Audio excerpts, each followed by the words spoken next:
Bismillahirrahmanirrahim. Assalamualaikum warahmatullahi wabarakatuh. Perkenalkan, nama saya Imam Bisri, mahasiswa Universitas Wahid Hasim Semarang, jurusan S1 Farmasi. Nomor induk mahasiswa saya 201050111024. Di sini saya akan menjelaskan mengenai tugas statistika farmasi yang diampu oleh yang terhormat Apoteker Duvinia Herawati MPH. Kasusnya yaitu mengenai sebuah penelitian yang dilakukan untuk mengetahui efek pemanasan terhadap pH atau keasaman emulsi yang dibuat dengan emulgator leticin. Untuk mengetahui efek pemanasan tersebut dilakukannya uji beda. Uji beda yang akan kita lakukan yaitu uji beda T berpasangan, yang mana adanya hubungan antara pH mula-mula dan pH pemanasan. Untuk soalnya yaitu mencari rata-rata pH emulsi mula-mula apakah lebih besar dibandingkan pH pemanasan, dan juga mengetahui adanya perbedaan yang bermakna antara pH emulsi mula-mula dengan pH pemanasan. Berdasarkan data di atas, apakah pemanasan berefek pada pH emulsi, kita disuruh menyelesaikannya dengan melakukan uji beda. Uji beda tersendiri itu ada syaratnya. Yang pertama, data harus terdistribusi normal, dan yang kedua, data harus homogen. Untuk mengetahui data terdistribusi normal atau homogen, kita perlu melakukan uji normalitas dan uji homogenitas. Langsung saja kita mulai tutorialnya di dalam SPSS 20. Selamat menyaksikan. Ya, kembali lagi. Ini merupakan bentuk dari SPSS dan data yang sudah saya isi. Sebelumnya maaf, saya memakai masker ini. Saya pikir untuk sosialisasi atau mengingatkan kembali kepada kita bahwa kita itu sedang menghadapi situasi yang terpuruk pandemi. Jadi saya pikir kan video ini juga nanti akan diupload ke YouTube. Saya pikir baik juga gitu pakai masker. Ya, setelah kita masuk ke SPSS, kita mengisi ke data view, variabel view. Untuk variabel view tersendiri itu untuk name kita isi mula-mula serta yang di bawahnya pemanasan. Untuk yang lainnya abaikan. Desimal kita tulis 2 karena di belakang koma ada 2 angka. Nah, mengerti. Untuk yang lainnya kita abaikan juga. Ya, bisa dilihat sendirilah. Dan selanjutnya itu data view. Data view sendiri sudah saya isi sesuai dengan kasus. Data view sendiri insya Allah sudah benar. Lalu untuk melakukan uji beda, syaratnya kan ada 2, yaitu uji data harus terdistribusi normal dan data harus homogen. Langsung saja kita mulai untuk melakukan uji normalitasnya, yaitu klik analis, lalu deskriptif statistik, lalu klik explore. Setelah itu kita pindahkan mula-mula ke samping, lalu pindahkan juga ke samping. Untuk statistik kita centang deskriptif, lalu kita continue. Plot sendiri kita normality plot with test, lalu kita continue. Selanjutnya ini plots.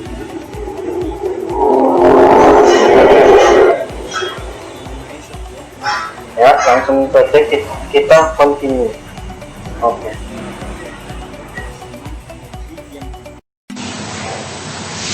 Ya, ini merupakan hasil input data kasus 1 untuk pengujian normalitas. Kita bisa lihat di sini rata-rata mean yang ditanyakan pada soal A, yaitu 4,5375 dan rata-rata pemanasan yaitu 3,9725. Ini kita simpan dulu, kita tulis dulu di kertas. Selanjutnya kita lihat ke pengujian normalitasnya. Untuk Kolmogorov kita menggunakan uji normalitas Spearwork, berarti kita mengacu atau berpedoman pada kevalidan uji normalitas Shapiro-Wilk. Di dalam uji normalitas Shapiro-Wilk ini terdapat nilai signya. Kita lihat nilai signya saja ya. Nilai signya itu sebesar 0,185 untuk mula-mula dan 0,006 untuk pemanasan. Hal ini dapat disimpulkan atau dapat kita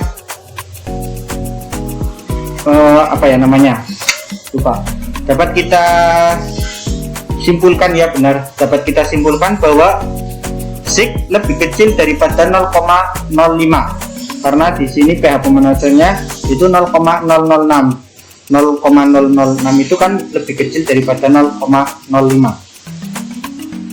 Artinya apa? Artinya data tidak terdistribusi normal. Hal ini menunjukkan bahwa kasus 1 itu tidak bisa dilakukan uji parametrik T. Yang harus kita lakukan yaitu uji non parametrik, yaitu menggunakan uji metode Wilcoxon.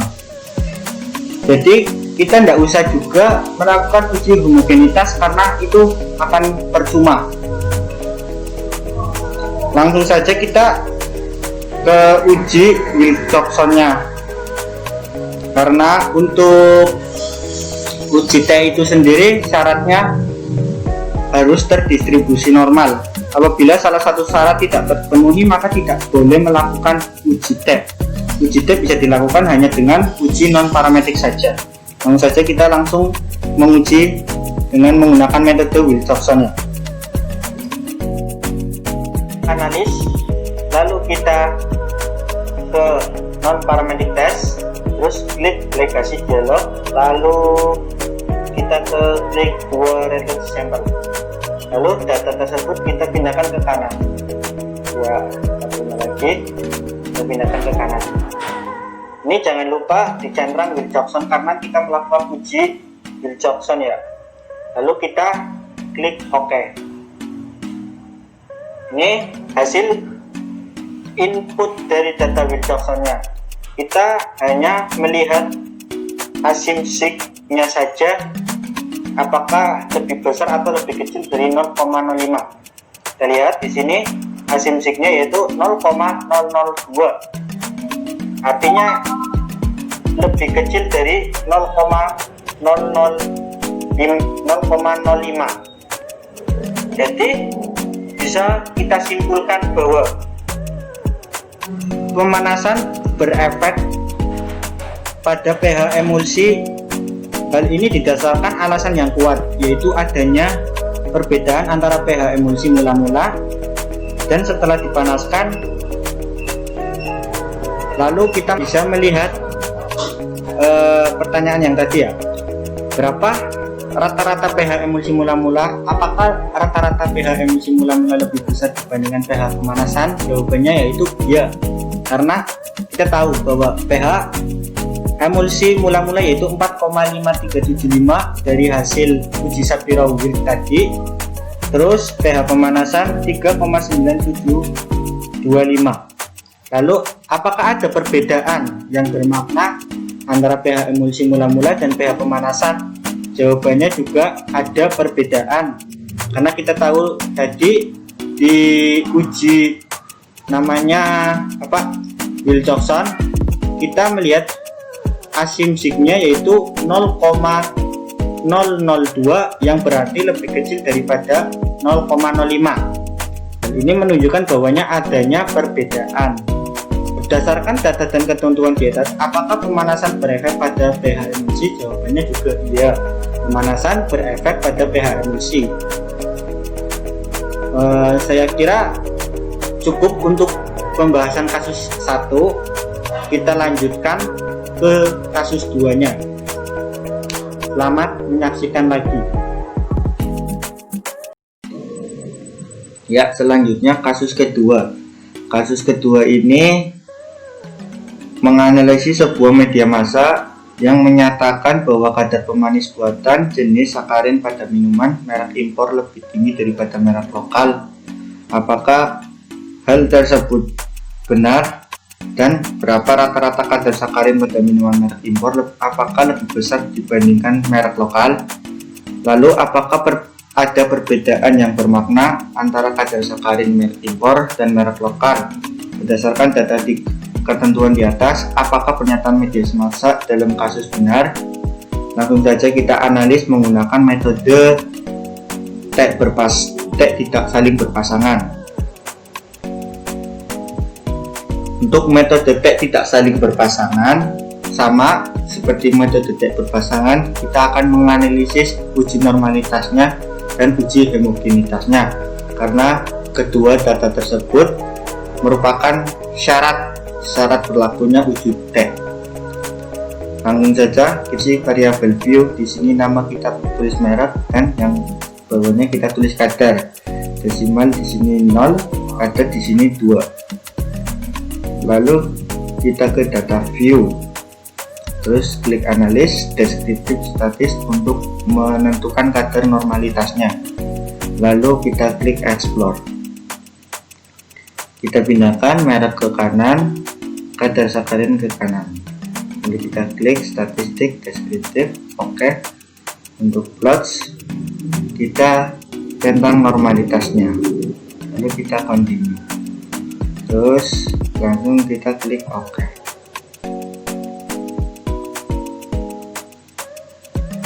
Ya, ini merupakan data hasil normalitasnya, dimana terdapat mean atau rata-rata pada merek minuman yaitu 1,50 dan pada kadar sakarin yaitu 0,5483. Ini kita biasa tuliskan untuk menjawab pertanyaan yang nomor A. Selanjutnya untuk tes normalitasnya, pada merek minuman didapatkan hasil signya yaitu 0,0000 dan pada kadar sakarin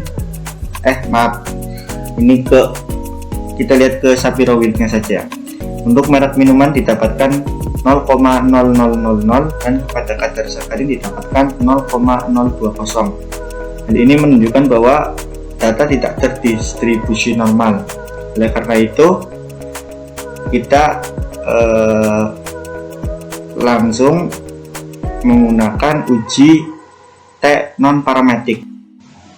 Ya, selanjutnya kita ke uji non parametrik Mann-Whitney. Karena data tidak terdistribusi normal, jadi kita menggunakan uji non parametrik. Langsung saja kita klik analyze, lalu kita klik non parametric test, legacy dialog, terus kita ke to independent sample. Kita pindahkan kadar sakarinnya di test variabel, lalu merek minuman kita pindahkan ke group variabel.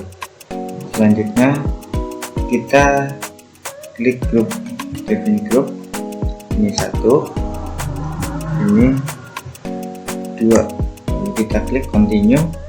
Setelah itu kita klik OK.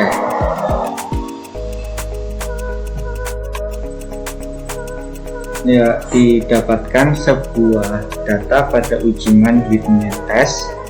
Kita lihatnya ke asymmetric to Taylor-nya, dimana asymmetric to Taylor-nya yaitu 0,310.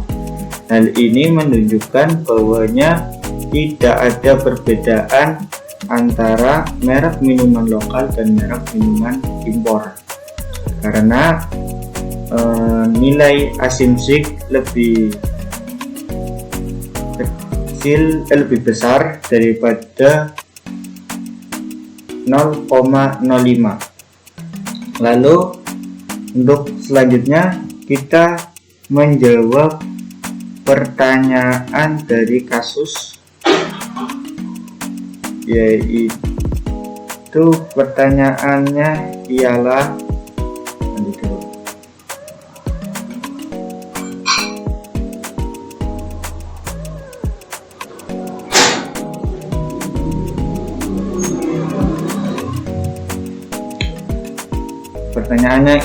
rata-rata kadar sakarin pada minuman merek impor apakah lebih besar dibandingkan merek lokal? Jawabannya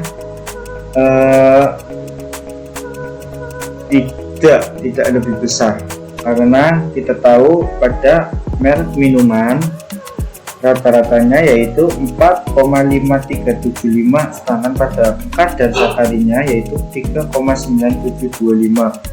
Ini berarti merek impor tidak lebih besar dibandingkan merek lokal. Untuk selanjutnya, apakah ada perbedaan yang bermakna kadar sakarin merek impor dan merek lokal? Jawabannya tidak ada perbedaan antara kadar sakarin merek impor dan merek lokal, karena kita ketahui tadi bahwa asim siktutyletnya yaitu lebih kecil daripada 0,05 yang menunjukkan bahwanya tidak adanya perbedaan. Terus berdasarkan data dan ketentuan di atas, apakah pernyataan media massa dalam kasus benar? Jawabannya juga salah, karena pada media massa dinyatakan bahwa adanya perbedaan antara kadar sakarin merek impor dan merek lokal. Ternyata pada penelitian kasus dibuktikan melalui uji Mann-Whitney bahwa tidak adanya perbedaan. Jadi pernyataan berita itu salah. Ya, saya kira cukup penjelasan saya. Kurang lebihnya mohon maaf. Apabila ada tutur kata yang salah, mohon dimaafkan juga, karena masih sama-sama belajar.